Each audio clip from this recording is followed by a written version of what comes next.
stuck between a libertarian and a Republican? Welcome to Publitarian Podcast.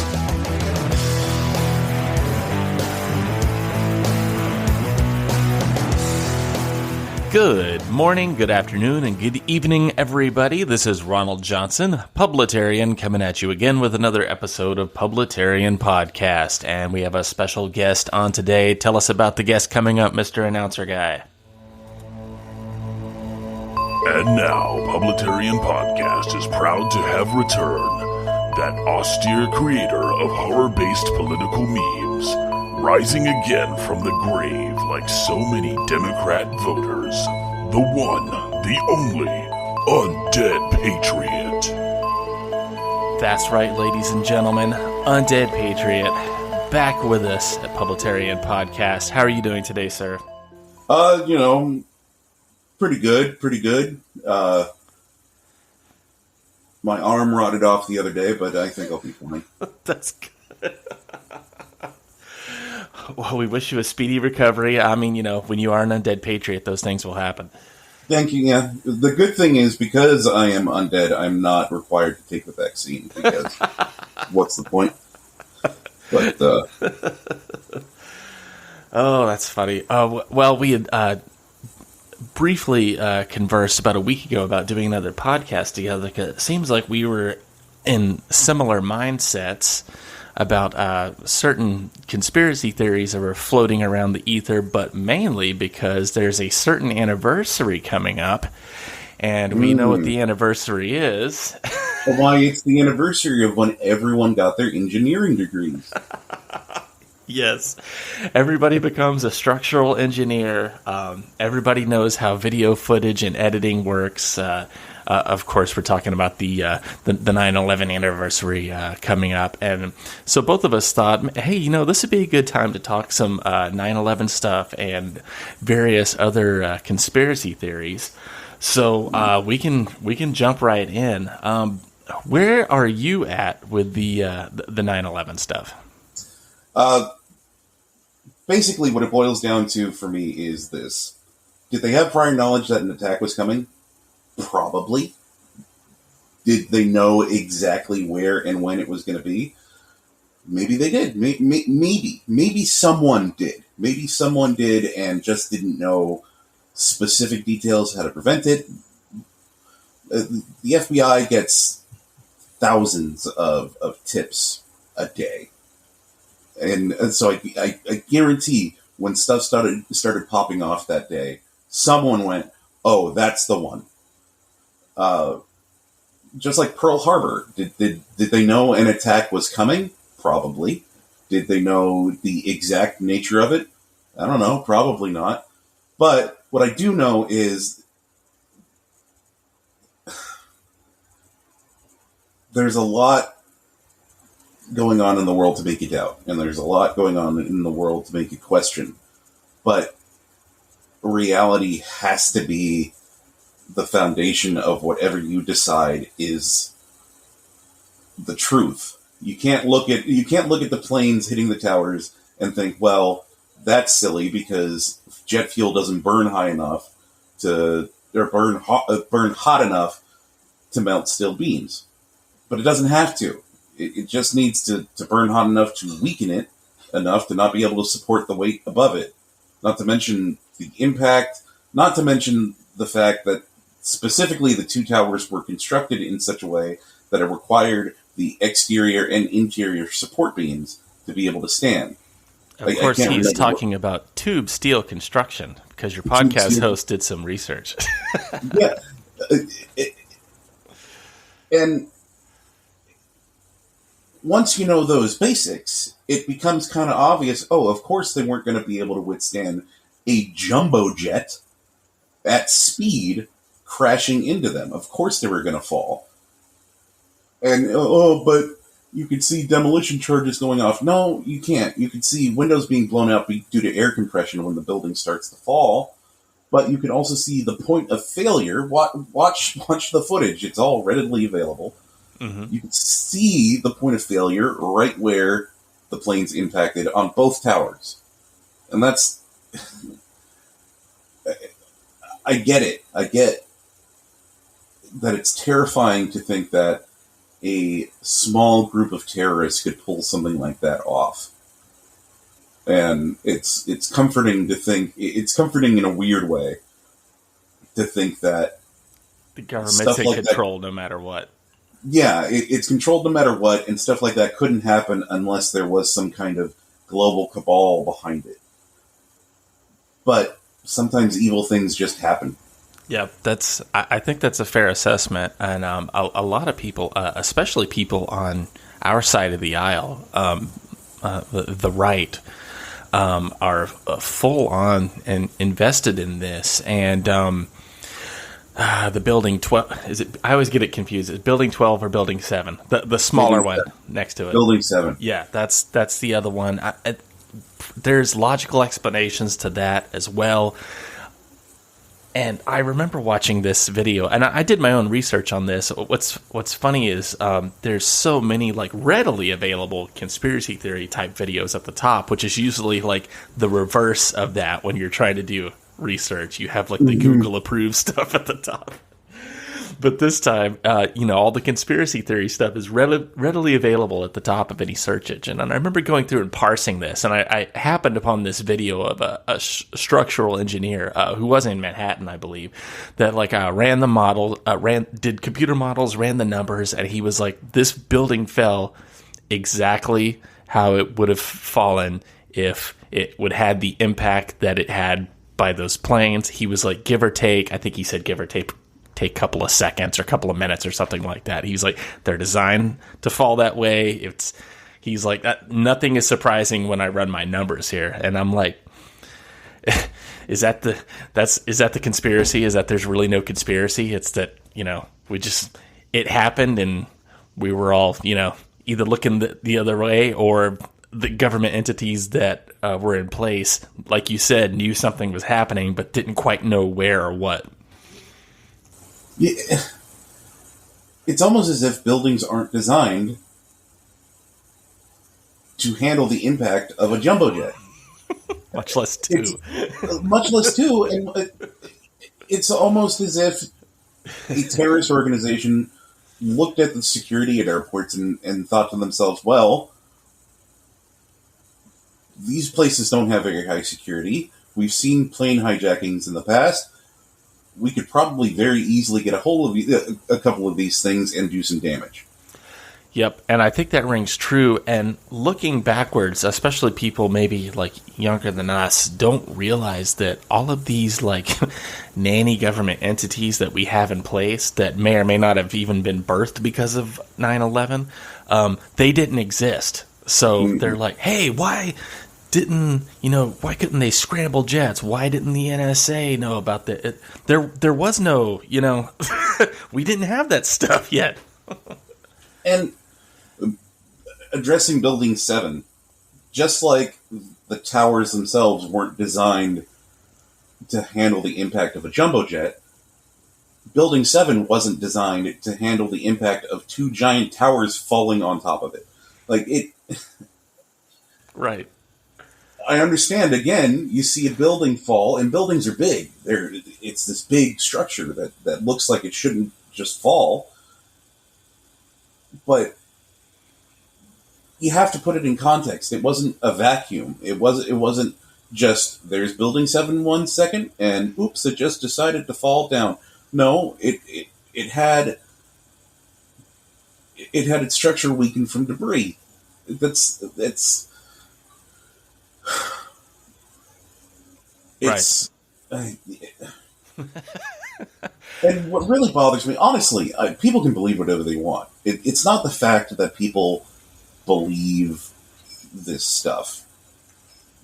I'm not bothered by flat earthers, too, and I consider this to be almost on par with flat earthers.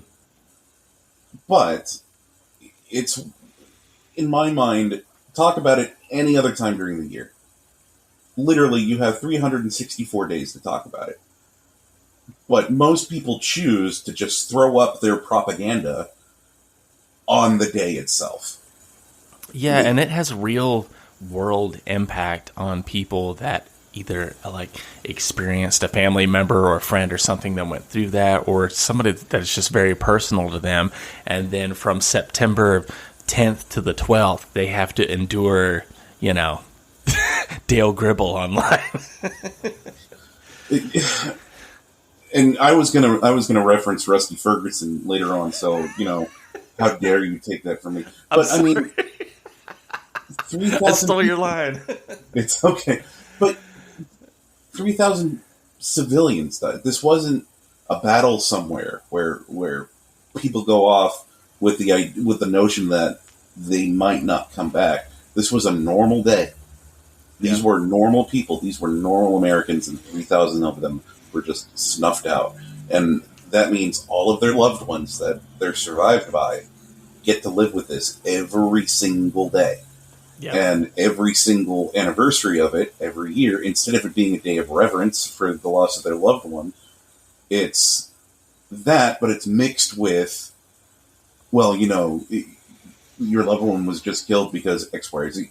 Well, it doesn't matter. The reasons on the day don't matter. What matters is the martyrs of that day. And this is why this stuff really bugs me. And it bugs me even more when it's so... I hear people on the right all the time, do your research. Okay. How about this research? That security cameras at the time only took a frame every, 30 seconds, I believe? Oh, I was going to get into that. Yes. Which is more than enough time for a jet moving at speed to smack into a building without it being caught on that camera. Basic research. It's there. I did it. Now what? I'm supposed to just do more research until I find something that agrees with you? Like what? Are you saying that there's confirmation bias that you can find on the internet? Not only that, but there's confirmation bias that people on the right fall victim to. Yes. We're supposed to be the side that values logic, that values research, that facts don't care about your feelings. That's supposed to be us, right? Right. But apparently we're the side that just goes, no, only I am right and everyone else is wrong, which sounds awful familiar when talking about almost anything else. Yeah. And so, actually, I think we pretty much put a cap on that. I was going to talk about the Pentagon, the camera footage, but you pretty much put a cap on that. So I think we're good there. Well, no, I mean, please, because your expertise, you know about cameras, right? Yes. Especially cameras at the time. So please, you can go into more detail than I can. Well, years and years of doing low voltage work, and a lot of it specifically in camera systems. This is another thing, like looking backwards through like the lens of history and technology, people that are alive now, and like I said, particularly either younger people or people that just don't know how a lot of the technology works before smartphones. Like, as you said, camera systems on playback, yeah, you'd probably get like a 30-second, like, and then a frame, 30 seconds, then a frame. Like, even expensive camera systems at the time, it wasn't even until maybe the late 90s that camera systems weren't widely available in color, believe it or not. Camera systems, surveillance systems have always been playing catch up with technology. Like, even in 2021, to find a camera system that is user friendly and intuitive is hard.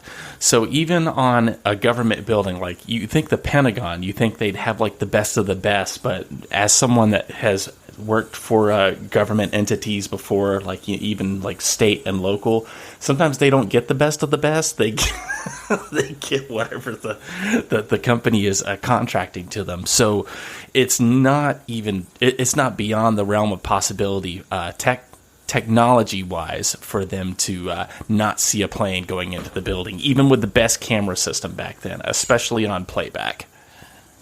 So what's more likely? A cheap camera system that some company that won a bidding war installed at the Pentagon that didn't catch a vehicle designed to go very, very, very, very, very, very fast, or the government launched a cruise missile at its own building and then made a separate plane filled with people completely disappear. Exactly. Yeah, I'm going to go with option A. And the other thing that people talk about with that is, there's no wreckage footage. Yes, there is. Yes, there is. There really is. And there's the other thing that people like to ignore. The Pentagon is designed like a fortress. It is designed to take a high impact. So when you put an immovable force and hit it with a lot of force, what's going to happen is the thing moving fast is just going to basically vaporize. Yes. So there's not going to be a whole lot of wreckage because most of it is just going to disintegrate. And there's not much to those planes, honestly.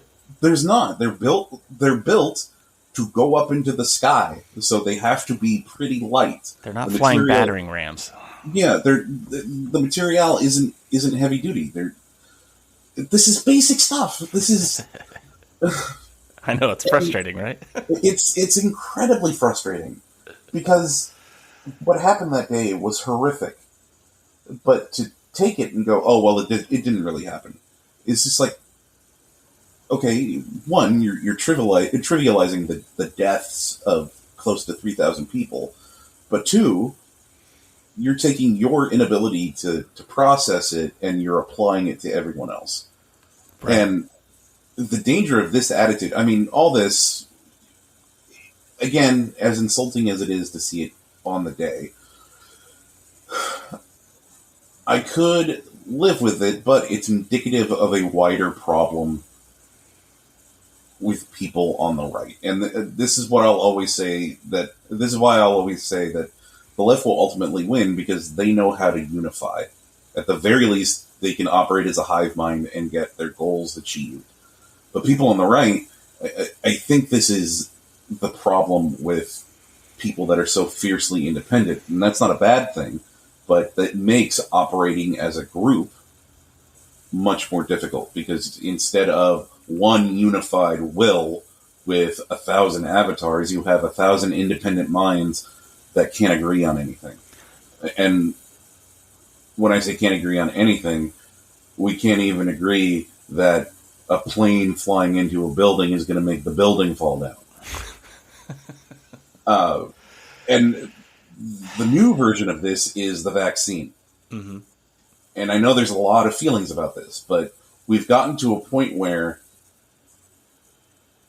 it's not just bad that the government wants to tell you how to live your life and wants to tell you you're not allowed to participate in society unless you get this vaccine. We've gotten to a point where the very idea of a vaccine itself is bad. And I don't know how we got here, because I thought vaccines were a good thing. They have to be tested, and they have to be developed correctly, and they have to be guaranteed safe. But there really isn't any such thing as guaranteed safety when it comes to medicine. But we all of a sudden are in a place where the idea of a vaccine, period, is bad. And anyone who says, hey, maybe you should think about getting the vaccine is also bad. Like, after 5 years of support, and after 5 years of seeing the way society treats the man, all of a sudden now we're saying that Trump is controlled opposition because he said maybe you should think about getting a vaccine. Yes.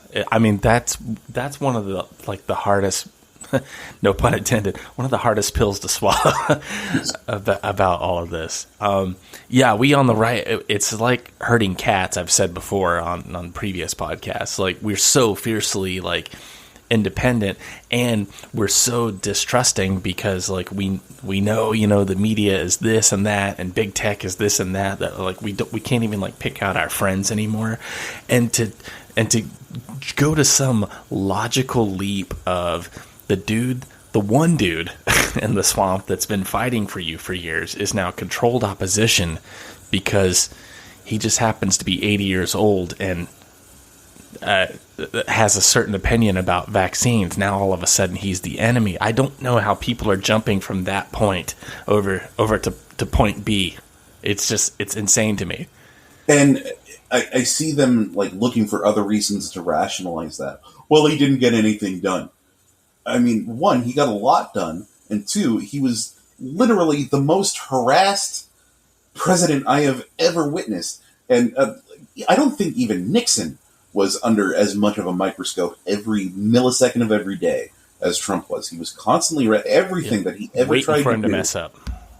Waiting, and it's not even messing up, just waiting for any excuse to block him. Like, how much time was spent on that fraudulent impeachment process that could have been going to other things?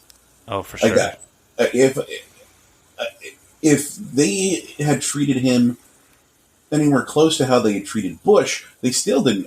I'm not a fan of Bush in hindsight, but yeah, same. but they still didn't treat him anywhere near as bad as they treated Trump. How much could he have gotten done if they treated him that way? Yeah. You know?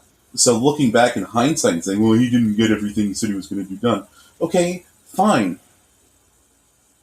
But you're looking at stuff as if it exists in a vacuum, and nothing exists in a vacuum.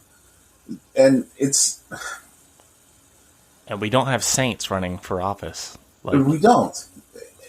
And it's... I am worried that there is a sense of paranoia that is taken root in the right. Yes, that's what I was talking about. Yeah, that's a better word for it. Yeah, paranoia. And don't get me wrong, I am to the point also where I can no longer tell when something is real anymore. Because I'm old enough to remember when you just mentioned the name Jeffrey Epstein, that the man exists, you were labeled a conspiracy theorist. So enough in the past half decade has been proven true for me to go, okay, maybe there was a second gunman when JFK was shot. Right. But you have to slow down. Having a worldwide sex cult is not beyond the realm of possibility now. I mean, there's already been confirmed to be at least a nationwide sex cult with that, what is it, Nixon? Yeah, NXIVM? NXIVM. Yeah. So, I mean, no, none of that is beyond possibility. But I think the flames of this have been stoked by Q on a level that I don't think anyone was really expecting. I think I've long held the belief that Q is actually controlled opposition, mainly because the slogan "Trust the Plan." Because Trumpism, when you boil it right down, it's fine, I'll do it myself. It's, I don't trust these people to get this job done anymore. I'm just going to take control of my own destiny and do what needs to be done. That is the nature of Trumpism. Yep. Not we follow Orange Man, but it's independence. Yeah. So the perfect way to shut that down is to, okay, let's feed into it, but let's make everyone trust the plan. Oh, don't worry, it's being taken care of. There are white knights out there that are going to save you, so you don't need to worry about taking control of your own destiny. To me, that sounds like the perfect way to counter it. Yeah. No, go ahead. You can also, once you get enough people following that, you could start spoon-feeding stuff that makes no sense, but people will still follow it. And if you include just enough truth, enough nuggets of truth in there, you can get people to believe pretty much anything you want, to the point where I was playing a card game this last Thursday, and one of the guys there was a full-on QAnon, like, he probably was on 8chan before he came over. Like, full-on Rusty Ferguson, or Rusty Shackelford kind of guy. And the stuff... Okay, so everything circles back to the Evergreen Ship that plugged up the Suez Canal. And when I say everything, I mean the Vegas shooting, the JFK assassination, JFK Jr.'s disappearance, the Clinton body count, Epstein, who's not really dead. JFK Biden. Jr. is not really dead either, right? JFK Jr. is not really dead either because he's Trump's best friend. Notre Dame burning down. Like all of it is connected to the Evergreen Ship. Just trust me, because it sailed in the shape of a penis. Like what? Because it sailed in the shape of a penis, and the Suez Canal is a canal, so it's the birthing canal. So it's the sacred feminine and the sacred masculine, and this is all like this is. I'm not exaggerating. I'm holding my side. And the way this first came, like, this guy fervently believed this. Like, he was like 100% sold. There was no like sarcasm or satire or anything. Not only fervently believed it, but was presenting it in a way of like, duh. Of course, like, what? The sky is blue, and world events are determined by a giant shipping company. Like, he was so excited to bring this up. Like, he was so ready for it that the conversation started literally out of nowhere. We were going to play a game of poker. We were getting the chips out. We were making sure everything was there. You're just setting up your cards, and he's like, "So, where we go one? You know." I mean, like it started with the vaccine. It started with someone had brought up like their wife had just gotten their first jab or something. Oh God, he moved away from them quickly. You're shedding on me. He goes, I've been reading the Book of Revelation recently, and I can point to one-to-one all the events that have been happening. And in my mind, I'm going, okay, he's going to bring up the vaccine. Yep. And he's going to bring up the mark of the beast and how you won't be able to buy or sell goods unless you have the mark of the beast. And he's going to compare that to how the vaccine, how people are pushing mandates that you can't leave your house, can't do that. That's where this is going. But what he actually says is, did you know that when you translate the number 666 into English, it actually means a COVID vaccine? And I went, what? Yeah. So he starts getting into numerology, and there's a Jewish form of it and an English form of it, and certain numbers mean certain letters in Hebrew, and certain numbers mean certain letters in English, and 666 means both vaccine and a COVID vaccine, and and then he brings up Operation Bluebeam and Operation Northwoods, and how the government has hologram technology that they're going to use to fake an alien invasion. And Independence Day style. Yeah, he literally said, "You've seen Independence Day, right? Well, that's what they're going to do." And that the Las Vegas shooting was a Trump assassination attempt, but he wasn't there because they missed the rally, so I guess they just decided, well, we have these guns, we may as well murder a bunch of people. To dovetail onto that, there was a building in South Florida that collapsed that made some national news. That was also supposedly a failed Trump assassination. Like, his kids were in the area, and that was supposed to take out, like, Don Jr. or something like that. Oh, that's what you heard? I heard that McAfee had one of his backup servers in a scuzzy motel building in Florida that had all the secrets on it. I mean, Florida is where the shit goes down. I mean, so. Yeah. So I heard that building was taken down to wipe out the McAfee servers after he committed suicide. Which, no, of course I don't believe he committed suicide. Neither did Epstein. These people didn't. Of course not. Maxwell's not going to commit suicide either. But that's the point. When these people do something, they're so incompetent. They're so incompetent and arrogant and corrupt that when there actually is government involvement, when there actually is, the cabal doing this, it's completely obvious. Right. Of course Epstein didn't kill himself. He had dirt on the most powerful people in the world. Of course he didn't kill himself. Come on. Of course McAfee didn't kill himself because he had dirt on the most powerful people in the world. The only reason they can't take out Assange is that he's too in the public eye. Right. So this is where it's dangerous, because there's a lot of truth in these fictions, so to speak, to where it can get mixed. But it seems like a lot of this conspiracy theory stuff, like especially from the right, is like it's a zero-sum game. Like, you have to believe all of it. Like, all of it has happened, all of it is connected. Yep. And there, right there, you hit the nail on the head with what the actual problem is: the all or nothing attitude. Do I like Dan Crenshaw? No, I don't think he's particularly good at his job, and he supports some ideas that I think are dangerous. Does that mean that if it were my place to vote for him or some swamp liberal, I would vote for the swamp liberal? No, I would still vote for Crenshaw if he was the best choice. That doesn't mean I'm thrilled with him and I'll wait for something better to come along, or I'll push for something better to come along. But if something, you have to play the cards that you're dealt. Yeah, and I hear all the time, well, that's a slippery slope. That's how they play the slow game. I'm like, okay, fine, be vigilant then.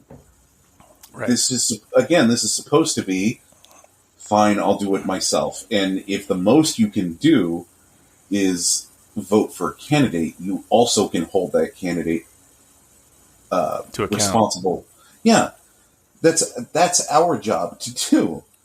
That's always been our job to do. The problem is that we've been programmed by, society, the media, whatever you want to call it, that there is them and there is us, and we cannot affect them. Oh, we damn sure can.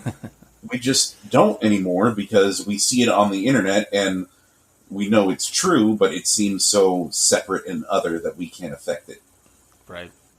And so we compensate by coming up with, evergreen ships and mysterious collapsing buildings. We come up with this stuff to excuse not being in control, not taking control. Not taking control. That's better. Yeah. So yeah, that's my rant. Well, actually, that was a good rant. So that takes care of 9/11. It just, an unfortunate day. Things happen. Government ineptitude, more so than government being the mastermind.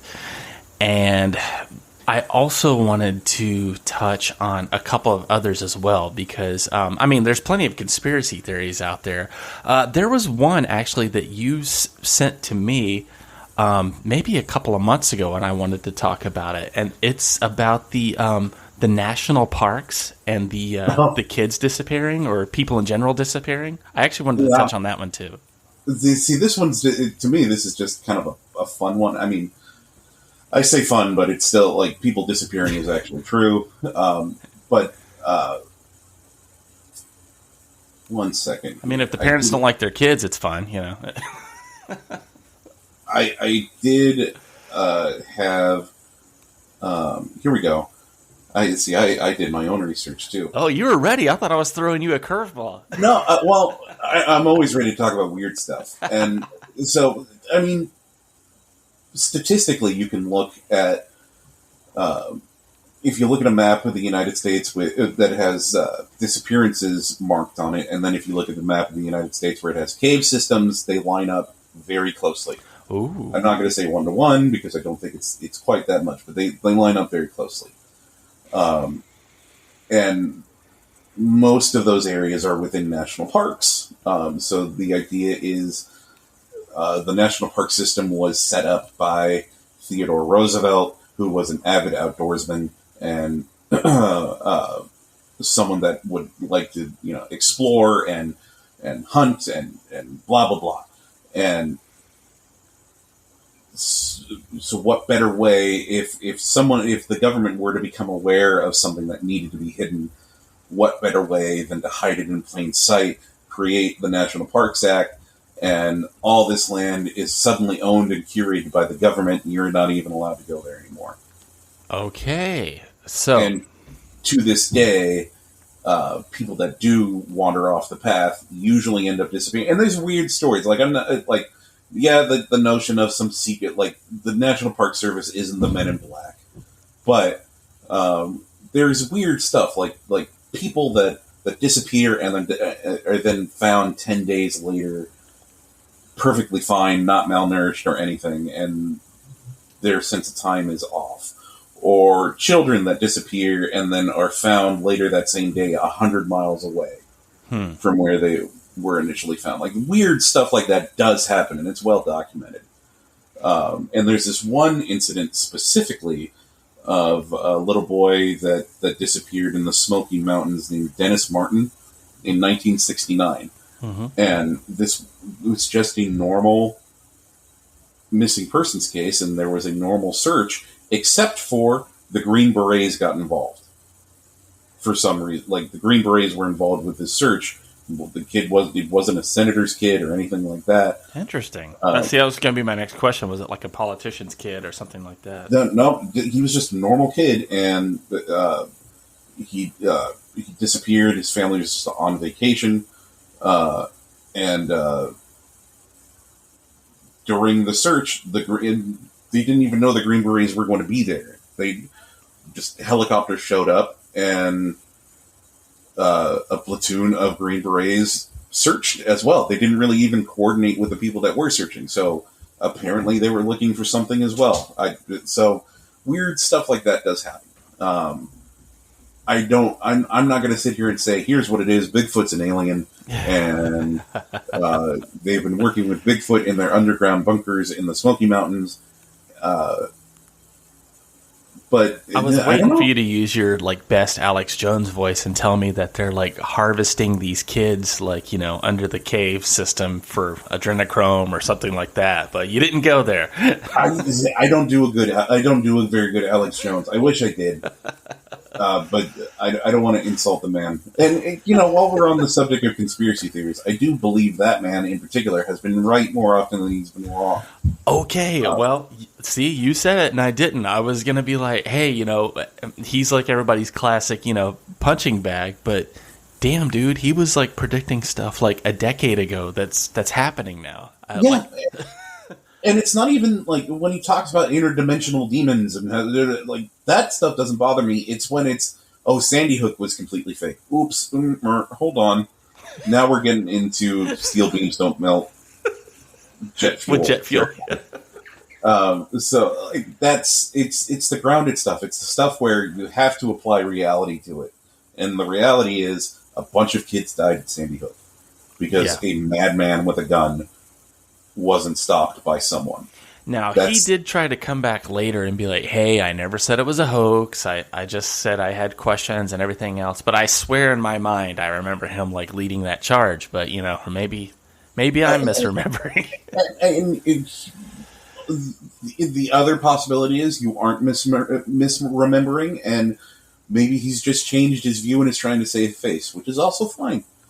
But that there really was chemicals in the water that were turning the frogs not gay but hermaphrodite. That there really are like pig-human hybrids in China. Like the stuff that I think, like I've said before on other podcasts, I think it's his delivery system. Like when you got this crazy gruff, like they're building, and it's like, whoa, okay, all right. But when he was on that famous Joe Rogan podcast, and he was talking about all these things, and Joe Rogan had his researcher in the background, like looking it up, and the researcher was going, "Oh God, there's actual like legit websites, like government documents, PDFs that line up with what he's saying," and he's like, "Oh, I know, I'm telling you." And then he gets into the interdimensional demon. Yeah, you know, and you know, at a certain point, like, I'm a spiritual person. I believe that there's a spiritual war going on as well. So, oh yeah, I'm a Christian. I do believe that there are demons, and I'm a dirty Catholic. So, you know, how dare you? Oh exist. Boy, you want to? Oh, okay. The stuff I hear every single day, and it can never just be the idea that there is an institution that gets infiltrated by bad people to take advantage of that institution. It can never be that. It always has to be, well, these bad people have shown up in this institution. Yeah, the that whole means organization. The entire thing is bad. It means the entire thing is not only bad, but it's structured to encourage that. It's the exact same thing it's the exact same argument that, oh Lord, the everything is racist theory. Yes. What is it? Critical race theory? That's it. I'm sorry. I was completely brain farting on that. That's okay.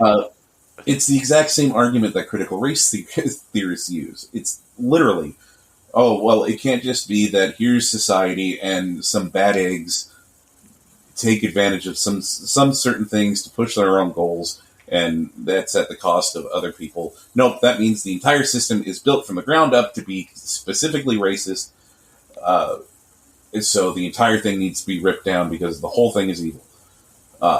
It can't just be that here's the church, and some people will infiltrate it because they have certain proclivities, and being a member of the church will be able to put them into a position where they can act out those fantasies. No, it can't be that. It has to be the entire church is evil and has been built from the ground up to be a giant child trafficking organization that is run by Satanists, because Catholics are Satanists anyway because we worship the sun. And I've heard all almost on a daily basis. I get it. And the really sad thing is, it's really because people don't know their history. This attitude towards Catholics specifically, I can trace directly back to England. Henry VIII decided he wanted to get a woman who wasn't his wife pregnant, so he wanted to get a divorce. The church said no. He said, fine, I'm God now. Completely crippled Western civilization by removing England from the church.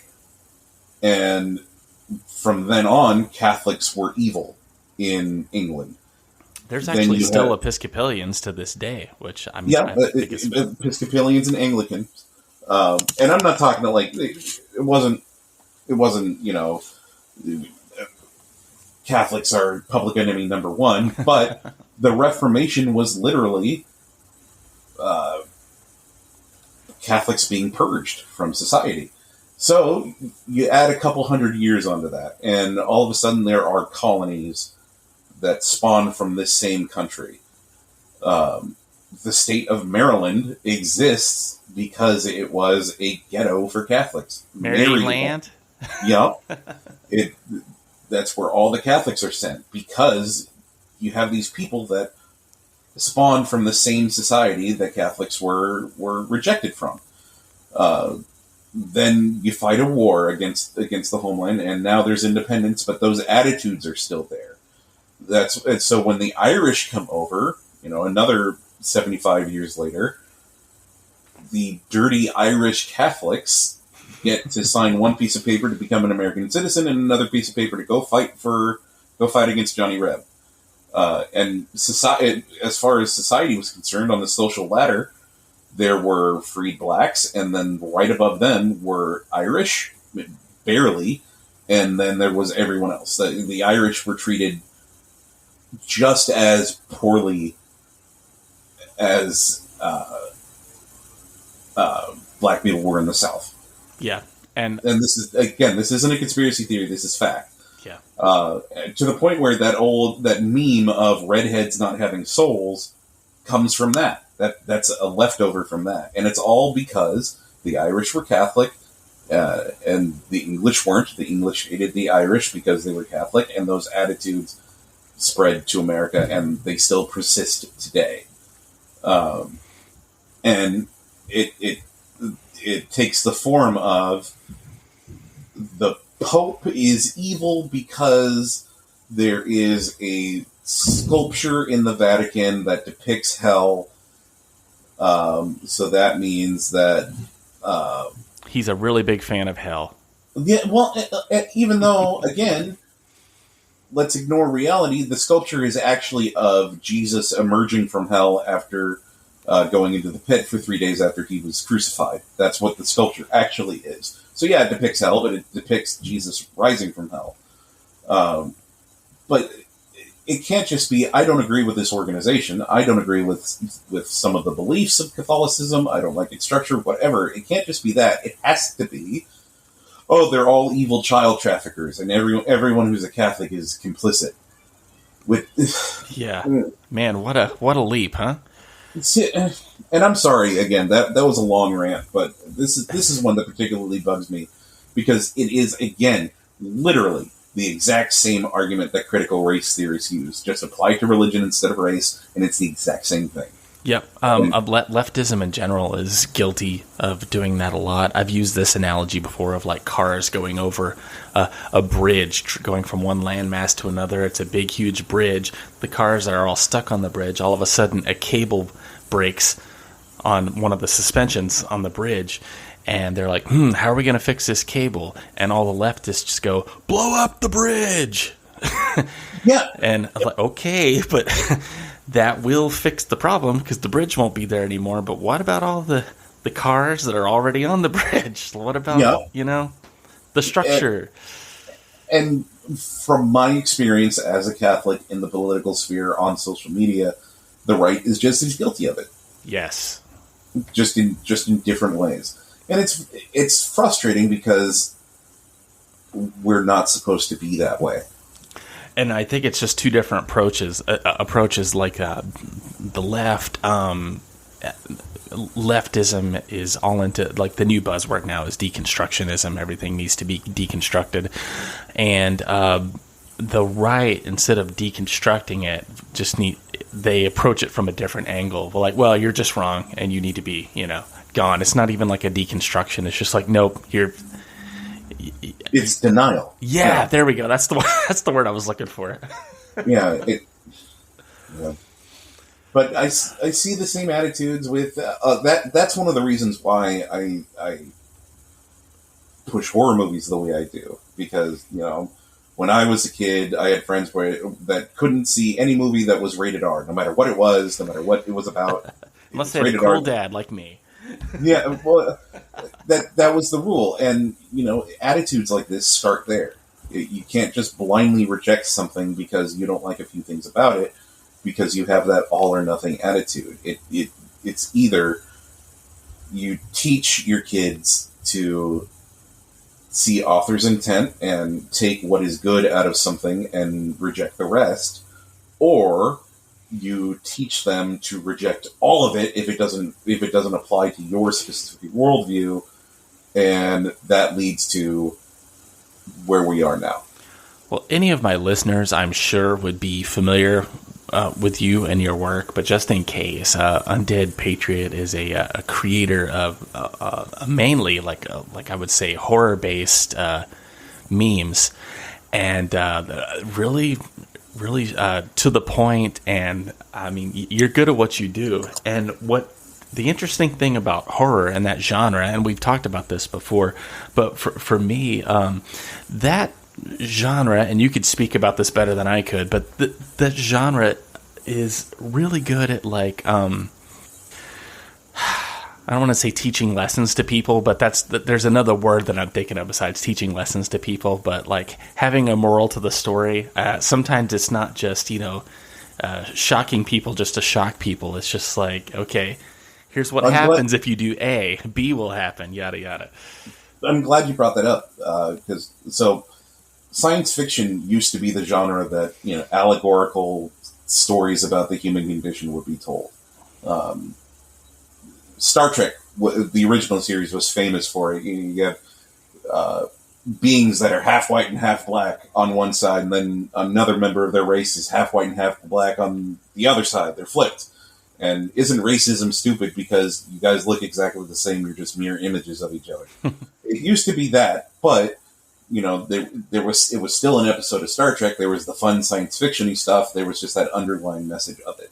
Now the message has become the point, and as long as there's pew-pew lasers in it, then you could still call it science fiction. So it's completely failed and become a genre that primarily is just a propaganda vehicle. I've noticed that specifically with with sci-fi. It's extremely like heavy-handed now. Like the message comes first, and then maybe some entertainment. Exactly. To the point where in new Star Trek, the show Star Trek Discovery, a guy literally mansplains himself to death. Like he's actually to some woman, and he flies into an asteroid. Like it's so like, oh, really? Oh, and then the season finale of season 2 of it boiled down to an evil capitalist is about to take over the galaxy. Right. Like they literally said the word evil capitalist. Oh my gosh.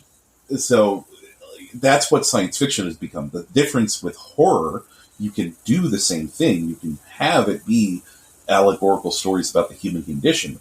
The difference is, if you feed too much propaganda into it, unlike science fiction, where if you have the setting and the costumes right, people still think it's sci-fi.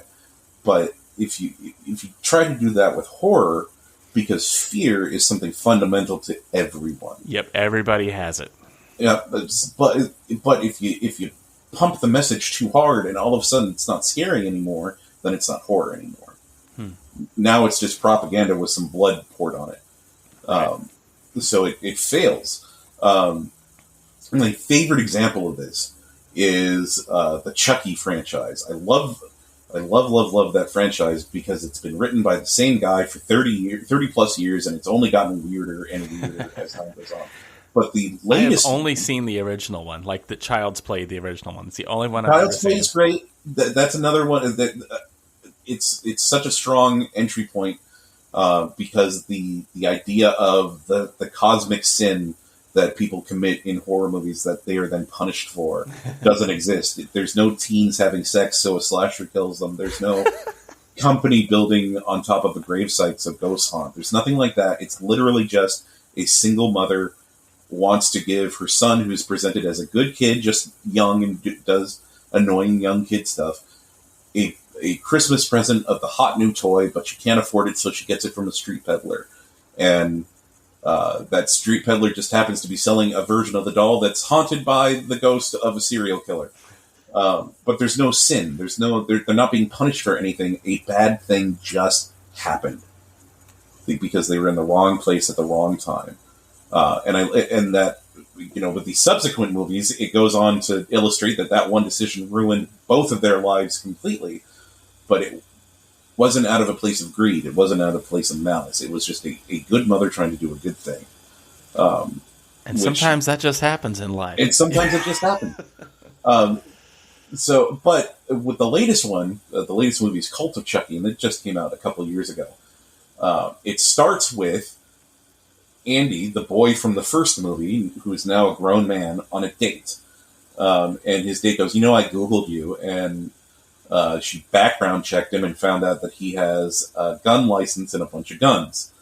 And she's like high-roading him for owning guns. Oh. And this guy, who grew up with a killer doll attacking him every few years, is like, yeah, I need to be able to defend myself from...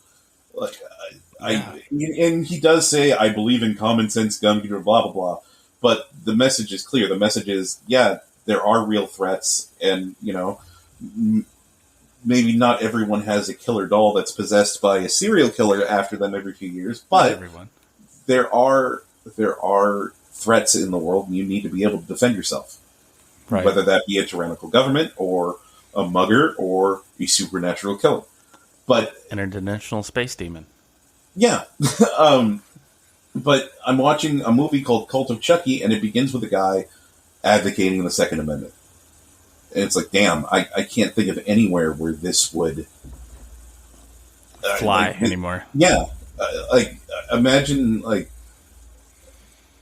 Star Wars is starting to get better, but I imagine if it had keep going, or if it stayed on the path that it was on, they'd be talking about common sense lightsaber control at some point. The Sith aren't really evil. It's just, they're just misunderstood. They just haven't, you need to be respectful of their culture, okay? Which is, what's really interesting about this is science fiction and horror both came from the same place. They both, it's pretty agreed that Mary Shelley's Frankenstein was the first example of both. Most people will trace the lineage of both genres back to that specific story. I didn't know that. And it's, I mean, there's Jules Verne and that, but in H.G. Wells, but they came later. Shelley's was the first, and I mean, if you want to get real technical, some people will look at ancient myths and say, well, no, that. But as far as just a purely fictional story told with elements of science that may or may not be real to tell a fantastical story, Mary Shelley's Frankenstein is kind of agreed to be the first example of it. Interesting. Which most people also say is the first example of fictionalized horror.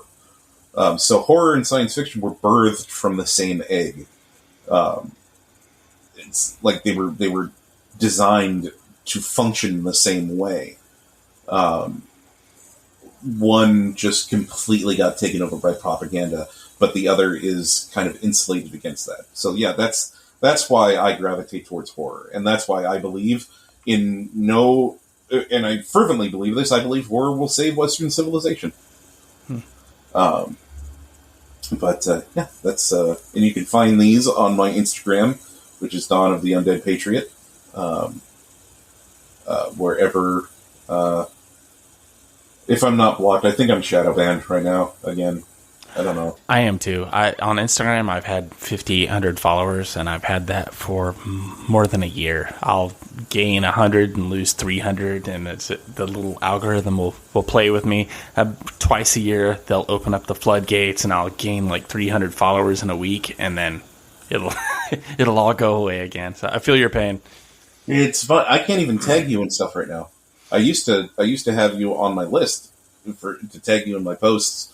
But now, if I just leave that, it removes the @, so it just lists your name, so it doesn't link anything. Oh, see, I was taking it personal.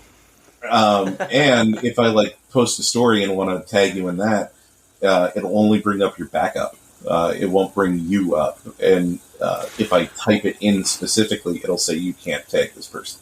Speaking of conspiracy theories, that was that was one of the ones. Like when I first started in the conservosphere, and started doing like politogram stuff, and I'd see these big names go, "Oh, I'm shadow banned," or "You can't see my stuff." I'd be like, "Okay, calm down. How important are you? Right? Are you like that narcissistic?" And then it started happening to me. Yeah. Oh, yeah. It's kind of true. Yeah. And yeah, the bigger politograms have kind of, I'll say, a good portion of them have kind of gone crazy recently. Unfortunately, yeah, at least in my opinion. Nope, I agree. I know what you're talking about. But yeah, it there is definitely. I don't know if it's an algorithm or if it's just a setting they turn on or off, but there is definitely things are different right now than they were a week ago, and a week later things will be different than they are right now. So something is going on. Call it shadow banning, call it whatever you want. There isn't nothing. A further conspiracy theory is that there's not really a human being that's running Instagram. It's all Skynet? AI. Yeah. It's Skynet, basically. Well, I mean, come with me if you want the post. That makes sense. YouTube is a good example. I remember when YouTube was the Wild West and there weren't any regulation on it. And then I think it was a mom's group that suddenly went, "Oh my God, we're not policing what our kids watch. You need to do it." Right. So that led to a legislation that they need to censor stuff. That was the birth of the algorithm, the autonomous YouTube algorithm. But freaking helicopter moms, man, ruin it for everybody.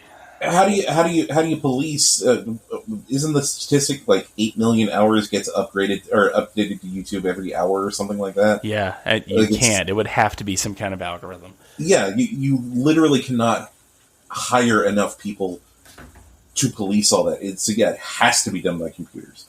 And I would say probably the same thing applies to YouTube, or excuse me, to Instagram. Facebook is definitely run by people, and Facebook people are dicks. Yeah, I abandoned that platform. I tried, but I was just like, yeah, I just can't be on here. I got the extremist warning. You know, that warning that they were sending out that, whoops, this person may or may not be an extremist. Be careful. Mm-hmm. I posted a picture of a chair knocked over, and it said January 6th insurrection, lest we forget. And that got me labeled as an extremist. So yeah.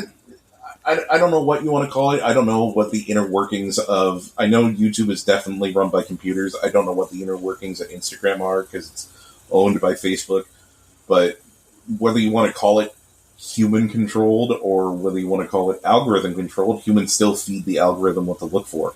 Well, that's what's funny about that is because, like, it just, like, in talking with you and seeing what you post, even though you do, like, horror-based memes and things, like, you're one of the most, like, common sense, like, down-to-earth people I've ever talked to on here. And I've got, you know, because I've had some crazy people in my DMs. I had this one dude one time called, like, his literal name was, I think, like, Psycho Clown or something like that. And he was like, I want to talk to you about the horrors of abortion. And he started sending me, like, abortion videos. And I thought it was, like, somebody that got off on, you know, seeing graphic stuff. And I'm like, okay, Psycho Clown, I'm going to block you now. And he's like, no, you just need to share the message. I'm trying to, like, you know, he was like this pro-life guy. And I'm like, yeah, but your name is Psycho Clown.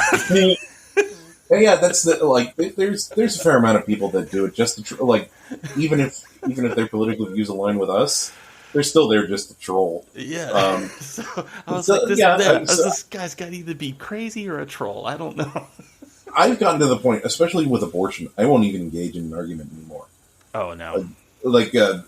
I'll post an anti-abortion meme, and then someone will get on there like, oh, well, so you think that women should have your unwanted baby determined? And my standard response is, we get it. You're really into murdering babies. Okay. Because that's where the argument begins and ends. And I think Louis C.K. actually had a set about this in one of his stand-ups. Ultimately, when you boil it right down to it, you either believe it's murdering babies or you don't. That's the line that gets drawn with abortion. Yeah.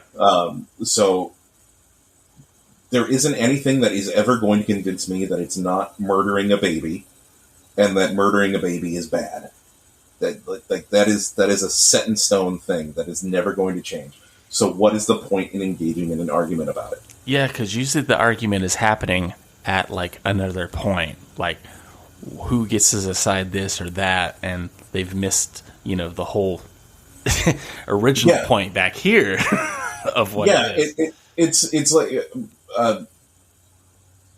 you need to draw a line in the sand of this. What we're arguing is this. We're not arguing body autonomy or point A or point B or point C. We're arguing, is it okay to murder babies? Everything, and once you draw that line, you really start to see everything else is rationalizing why it's okay to murder the baby. And okay, does any of that matter when it comes to, is it okay to murder a baby?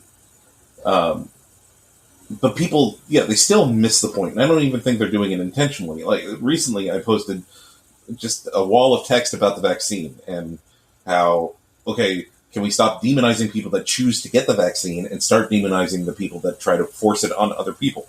Yes, exactly. And the comments devolved into just hating on the concept of the vaccine again.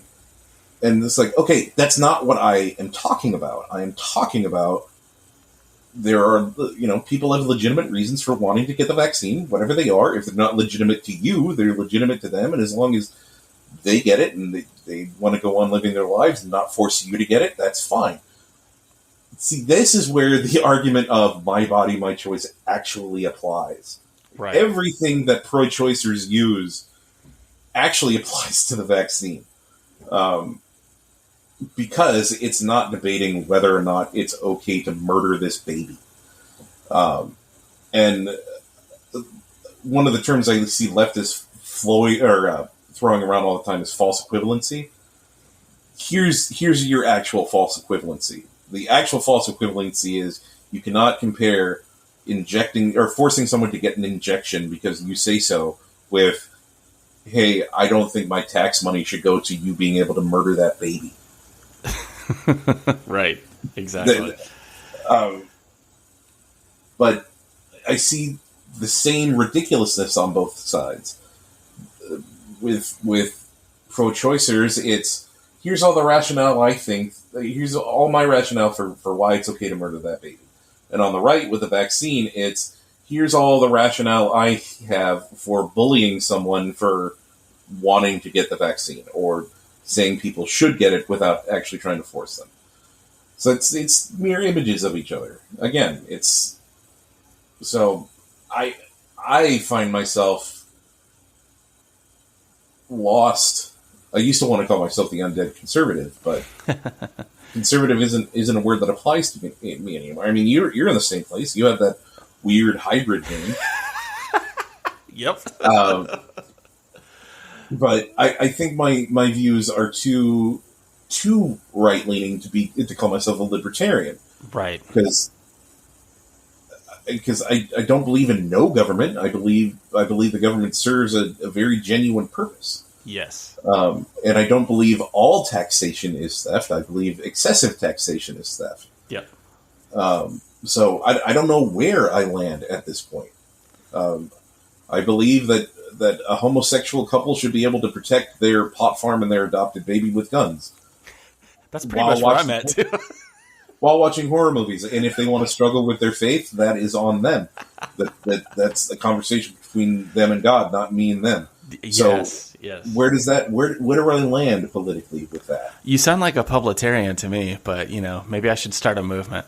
Maybe you should. Maybe you should just have it be an actual political party. Then I'll have some place to go. Because this is... It's so exhausting having to be... It's like I'm surrounded by people who are crazy, but just screaming at each other about how crazy they are, but they're screaming the exact same thing. Yeah. And I just want to watch Bride of Chucky and just be left alone. Don't we all? Well, I think this is a good spot to wrap it. Where can people find you and your work? Instagram, Dawn of the Undead Patriot, with an underscore between every word. Dawn of the Undead Patriot. Yeah. Yeah, that's the only thing I'm doing politically right now. I've been... You escaped the tweeters, right? Yeah, every month or so, I'll consider, what's Twitter doing? And I'll go look at Twitter and then immediately go, nope, I feel like I want to vomit. Oh, God, it's a cesspool. It is really, really despicably awful. Now, and this isn't even, political. There's, left-leaning people that I know that are Twitter's a shit show. I can't be on there anymore. It's just everybody shouting their feelings at each other. That's kind of come by design. I can't remember who it was that said it. I actually think it was Joe Rogan. That Twitter has banned all the voices of reason on both sides. Twitter's banned all centrists, so the only people that are left are the extreme right and the extreme left just screaming at each other. That sounds right to me. That, and I like movies. I like being able to enjoy movies, and knowing the incredibly vapid and stupid opinions of celebrities makes it so I can't enjoy the movie. So I will actively avoid... I know Dave Bautista is Dave Bautista and who's Hulk? Mark Ruffalo. Oh, God, Mark Ruffalo. Completely despicable people. But I like the movies, and I want to be able to enjoy it, so I just let them have their little space where they can complain about capitalism even though they have millions of dollars. And I love the pampered celebrities telling you how evil you are to wanting to make money while they are literal millionaires that have benefited from capitalism. Exactly. But, I enjoy the movies, so I can't go on Twitter because I know if I do, I'm going to get just completely down the rabbit hole of look how fucking stupid these people are. Okay. And not ever be able to enjoy the movies anymore. So speaking of rabbit hole, are you on any of the other social medias? Well, I have a personal Facebook, but I don't think anyone wants that. I would never do that to you. No, honestly, I've kind of I've kind of consolidated your power to Instagram. Yeah, but I'll go through periods of active and inactive on there. I'm moderately active now. I have a crop of stuff that's about to come out, so I'm going to be more active. But yeah, if you want to check out my work, I'm on there. You just have to like horror and surreal imagery, maybe some vintage stuff, and I think they'll dig it. Yeah, no, I certainly do. Like I said, like horror is not even like super my genre anymore, and like I'm like extremely like entertained and informed by what you post. So I think everybody should check you out. So that's Dawn of the Undead. Yeah, no, I'm giving you the plug there, huh? Hey, I'll take it. I appreciate it. No, honestly, that means a lot to me because I see a kindred spirit in you. Like you have your feet very firmly planted in reality, which is very nice. I try. So. It seems to be uncommon these days, at least on the internet. Yeah, and I mean, it's not like the internet breeds crazy or anything. Because I'm sure 90% of the craziest people that I see in reality are perfectly sane. Perfectly, they might talk about how everything is connected to a giant Evergreen Ship. I was about to say, except for that one dude. Man, I wish I could have recorded some of it. But anyway, I had a great time. Thank you for having me back. Of course. It's always good having Undead Patriot on. And again, just a further plug, his social media. He's Dawn of the Undead Patriot, underscores all in between the words. And just as a footnote at the end of this podcast, we did agree to come back and do a part 2 at some point and dive into more of the conspiracy theories we missed. Because as soon as we hung up, I was like, dude, we didn't do, chemtrails, and there was like 5 or 6 others that we meant to get to, and then the conversation was so good that we ended up just covering a few of them. And so we'll get back to more conspiracy theories on a later episode. Until then, this is Ronald Johnson, Publitarian, and thank you again for listening to Publitarian Podcast. We'll see you on the next one.